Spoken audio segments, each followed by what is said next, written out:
e dhunës në media, një temë edhe që është goxha aktuale, po edhe ka qenë besa edhe po bëhet se cilën herë më e shpesht. Sepse ne, si që kemi diskutuar edhe herëve tjera, rastet e mediave, ne i kemi cilësu media dhe rrjetet sociale, sepse të tilla janë. Pjesë e medias është? Pjesë e medias është. Por është emigrimi online që ndryshe, domethënë ka emigru nga klasicizmi, ka në modernizmin online, domethënë edhe tash teknologjia e avancuar. Po është teknologji më avancuar dhe secili tash sot është gazetar, për shkak se secili prej nesh kena një telefon në dorë. Edhe mujna me bo shkrime, mujna me bo video me një telefon thjesht që kemi në xhepin tonë, të komunikojmë me botën. Por këto është një telashe e madhe që na drejtohet pyetësi, e që telashe është generale, e përgjithshme edhe gjithë neve. Dhuna mediatike. Dhuna në media është fokusi. Po kjo është ka ushqet, është ushqyt, që vesa ato ushqypit dhe mediave që morin këgjaporët në dhaja, edhe që janë media të fuqishme, gjigande. Edhe ata po mduket e kanë bo njerëzimin bot klikimeve, për shkak se veç për klikimin janë taftë me bon gjithë shka, por nuk është kjo pastaj e cenan drejtësinë e njeriut, drejtat e njeriut. Edhe nëse media promovon dhunën dhe lejon njerëz të dhunshëm të promovuan, atëherë ata nuk e çojnë njerëzimin drejt konfliktit. Edhe ata duhet m'ia ngrej veshin organet e sigurisë. Paraprakisht, që duhet ndoshta edhe të mbyllë aty televizioni ose aty medium. Sepse nëse tërheqet vërejtja një herë, 2 herë, 3 herë dhe ata nuk dëgjojnë, atëherë duhet me marr mosa me gjova ose me forma ndryshme që i din juristët që shkojnë ato procedura. Për shkak se nëse ai medium është disa herë duke bën dhunë, duke promovuar dhunën, atëherë duhet mu marr masat paraprake, sepse mundet mu bo dami shumë i madh dhe i parë ka përushëm shoqërinë tonë.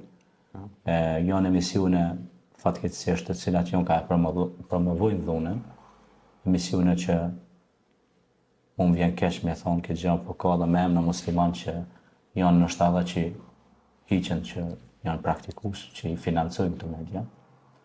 Unë vjen turp kur e marr vesh këtë gjë, sepse ne si besimtar duhet të investojmë gjëra që janë në rrugën e Zotit, gjëra që janë halal, gjëra që janë të lejueshme, jo të ndalueshme.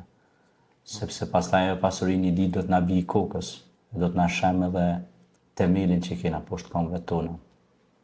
Për shkak se ju e dini avni se është një hadith e pejgamberit alayhis salatu wassalam që thotë edhe pasurinë ku e ke harxhu, ku e ke investu, që ose ti ke investu pasurinë tonë në gjëra ndalueshme, penale, ti ke shkaktuar dëme tek njerëzit e tjerë. Atëherë ti do të japësh llogarit normalisht edhe te njerëzit, po edhe tek Zoti. Për investim, a ke investu për arsim, për libra, për dituri, për edukim.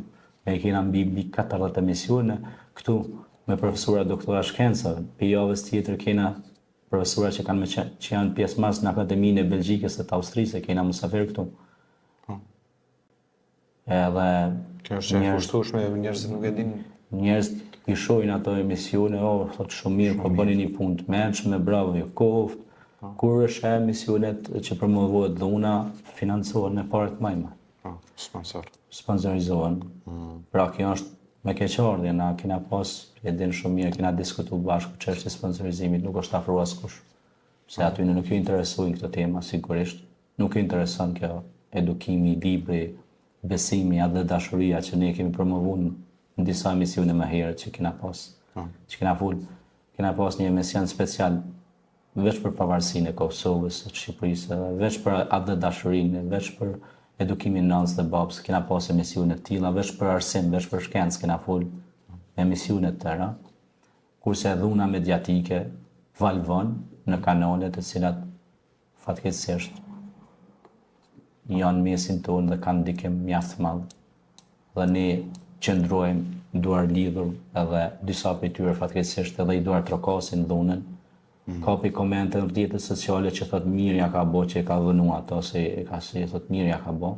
Pa, mirja pas ka bo, si më thonë ti pe promovon dhunën, a? Më thonë, e shojmë si ka dalë disi situata për i kontrollit fatkeqësisht. Edhe tash, kjo duhet me pas një kujdes të madh se në çka i ka ushqim rinin tonë dhe popullin tonë.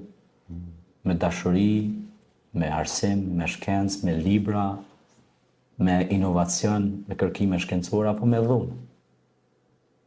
Kush është ma gango, ose kush është ma promovohet droga, promovohet kultura negro Amerikës, që janë drogshitësit më të mëdhenj në brendësi në Amerikë.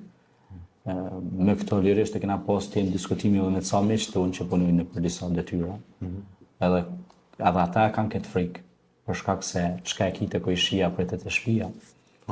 Dhe kështu që kjo është një frikë shumë e madhe që po na pret në të ardhmen, na vjen që na duhet mu kujdes shumë për mos me leju e pikërisht na përmes këtyre podcasteve, përmes këtyre emisioneve, po mundohemi shpresoj ta kemi edhe për krahjen e organeve të shtetit edhe njerëzve na përkrahin me këto podcaste, me këto emisione.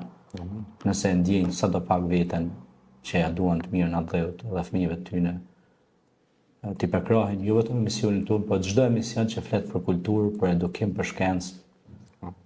Unë kisha thënë që duhet me përkrah.